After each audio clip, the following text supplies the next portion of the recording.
Good morning. I will have to think about that story a little bit. There have been some bumps along the way in people gathering here this morning, and I'm grateful for everyone who is able to be present this morning despite the difficulties in getting here. Thank you to everyone who gathered both on the corner down the street and also on the pathway out here to help those in need this morning. On this Memorial Day weekend, I recognize that we are to honor the memory of Americans in our particular context. Tomorrow I will be participating in the laying of the wreaths at the ceremony at Edgemont Park here in Montclair at 10 o'clock, where there will be a blessing of the wreaths, and I'll offer a benediction at the small service over there. And I also recognize that we, in this context here at Union, have many people familiar with an ancestry that is located both here in America and also from all around the world, and that we right here, we are as American as apple pie, and what that means is that we come from Taiwan and France and Denmark, Germany, the United Kingdom, Brazil, Australia, Japan, and many other places as well. And the way in which we remember, the way in which we memorialize is both broad and particular. Our American story, and there are also our unique stories which are not limited just to the American context. And so today I turn to Italy for many reasons, or at least more reasons than one. My attention is turned towards Italy because right now I am a sports fan and a cycling fan, as some of you know, in particular, in the Giro d'Italia is happening right now, the Tour of Italy. And I suspect as soon as I say that you are completely bored with this sermon by me talking about a cycling race in Europe. The Giro d'Italia is one of three grand tours of cycling. The Tours of France, Spain, and Italy are the three. They're held over 21 stages, many of which are more than 100 miles long, and some of which include cycling over multiple mountain passes in one day. It is an epic achievement to complete a grand tour for a professional. Now, Gino Bartali was a champion bike racer from Tuscany who won the Giro d'Italia 3 times. And he also won the Tour de France twice. He was a small but extremely strong man who was known for his religious convictions as well as his fiery temper whenever he perceived some sort of slight or injustice. He was a national hero for his cycling endeavors, one whose face was recognized throughout the country in the 1930s and 1940s. His Catholicism was important because in his day it meant that it put him at odds with Mussolini's government, whose fascism sought to invade much of people's public and private lives. Bartali was paraded around by the Mussolini government for the image he projected of Italians when it was useful for them. The feeling was not mutual. Bartali's allegiances were to family and faith. He was a member of Catholic Action. He despised Mussolini's leadership and the government's meddling in his own racing program, which of course was built around their desire to promote themselves rather than any interest in Bartali himself. Gino also happened to be friends with the Archbishop of Florence, Elia dalla Costa, who, it just so happened, in addition to being known for his works of justice and care for the poor, was a massive cycling fan. After the Allies took Sicily and slowly moved north, the Germans began to send soldiers south to assist with Mussolini's puppet fascist government.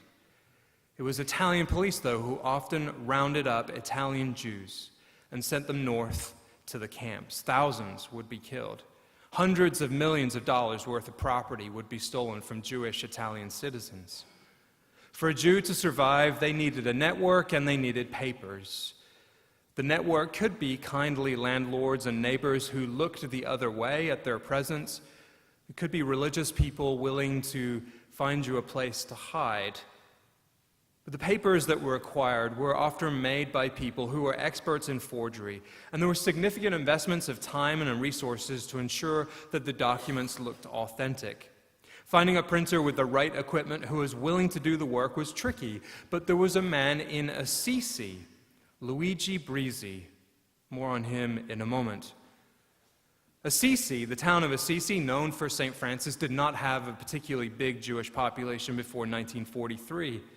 But because of the work of the Catholic Church, hundreds of Jews took shelter there, either being brought to the monasteries and hidden and disguised as monks and nuns, or more often they were given fake papers and sent to live among local families, pretending to be Gentiles. Nobody ever betrayed the Assisi network.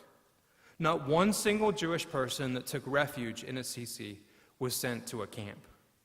The network of document couriers and priests, printers, monks, nuns, and hundreds of people dedicated to helping Jewish people survive, thanks to their faith in God and each other, saved hundreds. Now, Gino Bartali, the champion cyclist, had a good excuse for being out on the roads. He used the down tube on his bike to carry forged papers between Florence and Assisi, occasionally being stopped by soldiers who usually, upon realizing who he was, wanted an autograph rather than from him rather than ever investigating the insides of his bicycle. "What are you doing out here, Gino?" "I'm training. I'm getting ready for whenever the Giro d'Italia begins again. I gotta stay in shape." And so he would ride back and forth between Florence and Assisi, transporting papers and messages between Archbishop Dalla Costa in Florence and the priests in Assisi. Just over 100 miles each way. A perfect training ride for a champion cyclist. Gino Bartali didn't even tell his wife what he was doing because he was terrified that if she were interrogated, she might be found complicit by knowing what he was up to. Well, one day, the printer in Assisi, Luigi Brizzi, was working in the back of his print shop on some forged documents, and some German soldiers came in unexpectedly. Brizzi was sure that they had figured him out, that the game was over. His legs shook, his hands quaked, even as the soldiers told him that they were just looking for some souvenirs to take back to their families in Germany. He offered them some trinkets, gratis, and after they left, hurried over to the monastery, ready to tell the priest in charge that he was done. He couldn't take it anymore. He couldn't take the stress anymore. They were just going to have to find someone else to do all of this printing work. His nerves were shot. He couldn't sleep. He was finished. He entered the courtyard, and a junior priest told him to wait a few minutes for the senior priest. He looked over, and he saw the senior priest in charge just across the way talking to someone who looked familiar. Brizzi knew his cycling too. "Is that Gino Bartali?" He stood in the courtyard for a few moments, and he did not forget his fear. But instead, he was so moved by the fact that he saw that it wasn't just him and his family sacrificing everything for the cause, but Bartali, a symbol of Italian athleticism and fame and a symbol of fascist pride in the Italian ethos, was in fact part of this underground network too. Brizzi didn't forget his fear. He sobbed. He sank to his knees and he sobbed. If Bartali could sacrifice anything, how could he possibly quit now?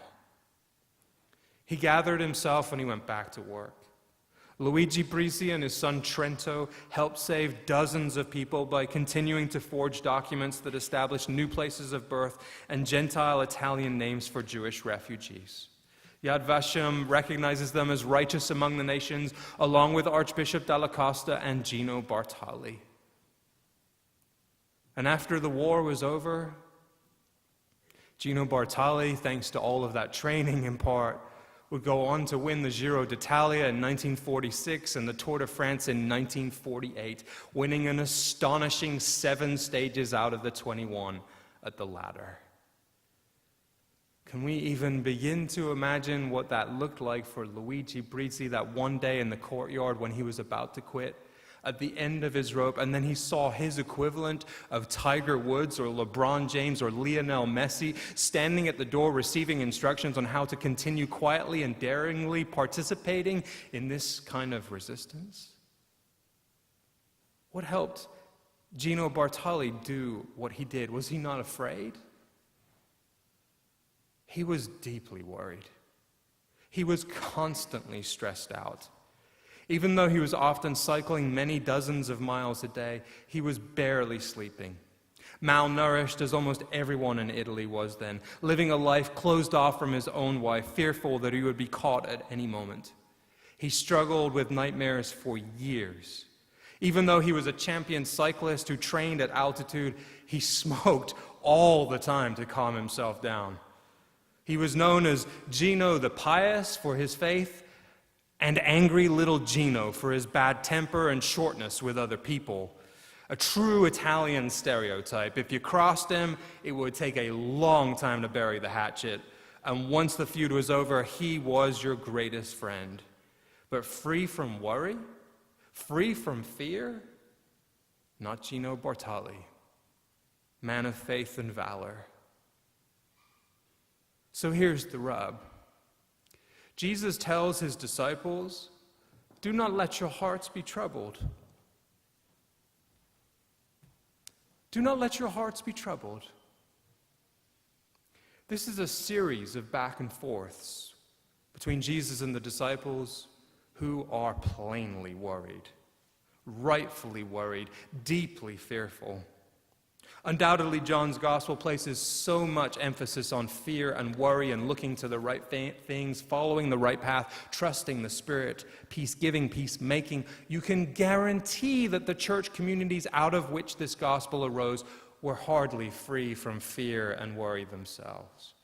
Over and over again in this 14th chapter, first it's Thomas, then it's Philip, then it's Judas, not Iscariot. Ask him one way or another about how to go on when he's no longer around. And Jesus walks them through many different versions of the same exact thing. He says, I am the way, the truth, and the life. Follow me. Do not let your hearts be troubled. My peace I give to you. I will not leave you orphaned. Those who love me will keep my word. And so it goes on and on and on, back and forth. Because even Jesus eventually seems to recognize that just words don't actually help. Telling someone not to be fearful is very different than showing them not to be fearful, even if, in the case of someone like Gino Bartali, you are incredibly afraid yourself. And so I have come to think that one of the reasons that Jesus says, don't worry, do not let your hearts be troubled, in many different ways, over and over and over, is because his words were not particularly effective. I actually think that him saying, do not let your hearts be troubled, didn't work at all.